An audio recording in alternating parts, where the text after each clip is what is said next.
Hello, my name is Seena and I'm going to Japan.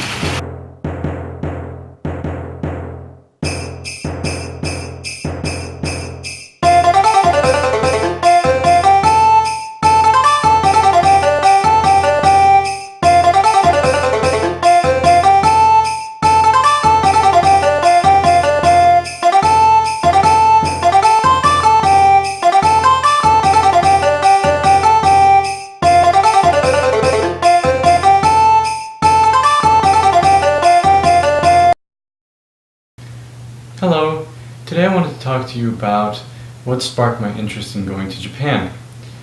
I've actually been wanting to go to Japan for about 9 years now. The biggest motivating factor for me was my study of the martial arts, namely Aikido, the way of peace, or the way of harmony. The name sounds kind of hippie, but make no mistake, ladies and gentlemen, this is a serious martial art. It was conceived in Japan by a man named Morihei Ueshiba, who lived from 1883 to 1969. He's known to most Aikido practitioners as O-sensei, or great teacher. O-sensei studied many different types of martial arts before he created Aikido. Aikido takes its root from unarmed martial arts like sumo, karate, and Daito-ryu jiu-jitsu through a guy named Takeda Sokaku sensei. It also takes its roots from the armed martial arts like bojutsu, kendo, iaido, tantojutsu, and sojutsu. O-sensei used to always say, practice Aikido armed as if you were unarmed, and practice unarmed as if you were armed. Aikido was also influenced by O-sensei's study of religion, namely Zen Buddhism and Omoto-kyo, a Japanese religion that originated from Shinto, started by a man named Deguchi Onisaburo. Based on his own accounts, O-sensei said that the development of Aikido came in 3 stages. First was when he got into an argument with an acquaintance of his, where the other man attacked him with a wooden sword. O-sensei was able to defeat him without causing him any injury. The second was when he was performing misogi, a water purification ritual, and he forgot all the techniques he knew only to realize that the martial arts were not rudimentary throws, but rather a way to cultivate life. And the third experience was during World War II, when he realized that the warrior's duty wasn't to lay waste, but to act in such a way to preserve life. As a result of these 3 experiences, Aikido was born. So I've been going to Aikido class off and on for the past 9 years, and ever since that time that I started, I've been wanting to go to Japan. I became enamored with the martial arts at a very young age, but because I moved around so much as a kid, I didn't get a chance to get back into it until after high school. And that's exactly what I did once I graduated. I researched online for different martial arts, went to a few dojos or practice halls that were near me, and finally settled on Aikido. See, the way Aikido works is that you're not doing much damage to a person when they attack you. Instead of punching, kicking, or breaking some bones, you're redirecting their energy so that they're getting off balance enough for you to neutralize their attack with a pin or throw. The reason I like it so much is because 1, Aikido is a very aesthetically beautiful martial art, and for 2, if I ever got into a fight with anybody, I would feel horrible if I injured them. As of recent, I've been taking classes at the dojo in Santa Monica, where I learned Aikido from Sensei Robert Briner, who holds a 6th-degree black belt. The classes are also taught by his wife, Sensei Chikako Briner.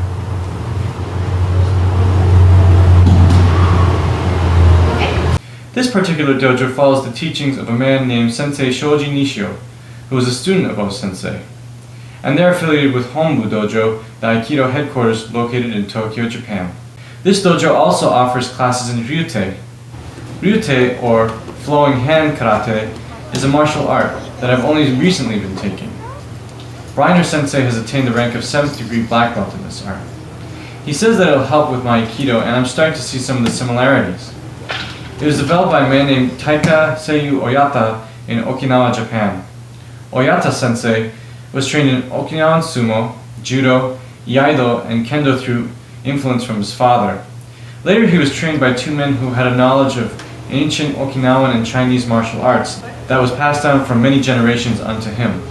Oyata Sensei also trained with many other karate masters before he created this style.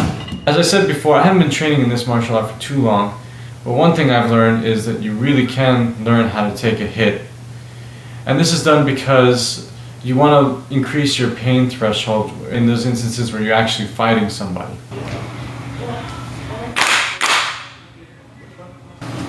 And whenever I can, I pay a visit to my friends at Westlake Village Aikikai and practice Iwama style. It's run by Sensei Chris Powell, who holds a 4th degree black belt. His teacher is Sensei David Alexander, who was a student of Sensei Morihiro Saito, who was a student of O-sensei. By now you're probably wondering why I'm mentioning all the students of the students who studied under O-sensei. In this small community, your lineage is very important.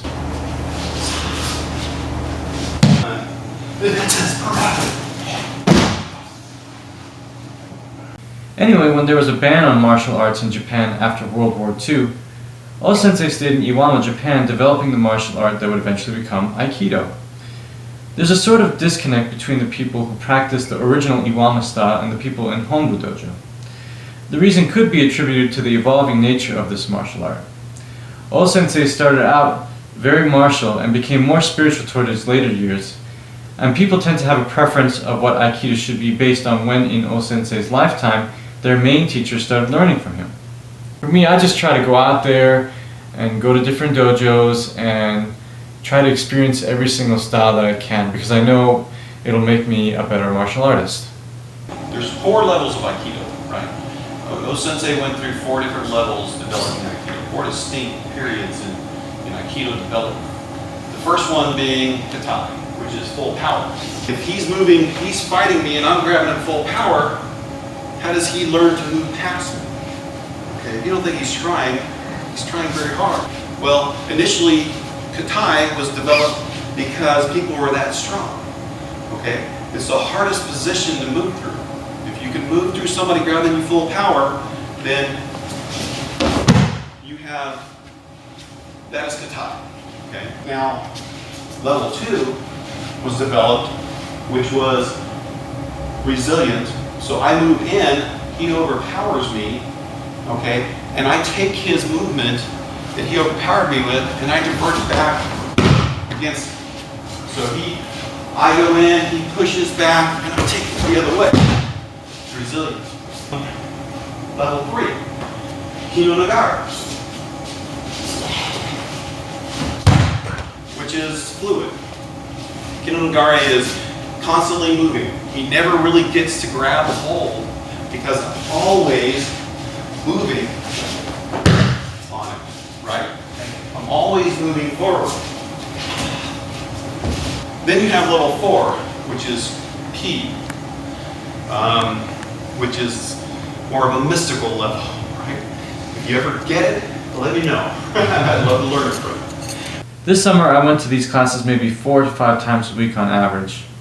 Even though I would come home tired and sore each time, there was a renewed feeling of accomplishment. And every time I came home, I would have the same conversation with my mother. After 9 years, it still hasn't gotten old. Are you tired? Bye. What, did you go to Aikido? Bye. Did you get beat up again? Bye. I don't understand. Why do you go get beat up when you paid so much money? I can beat you up for free, or you can pay me. Yeah, right. What do you mean you're right? I can kick your butt.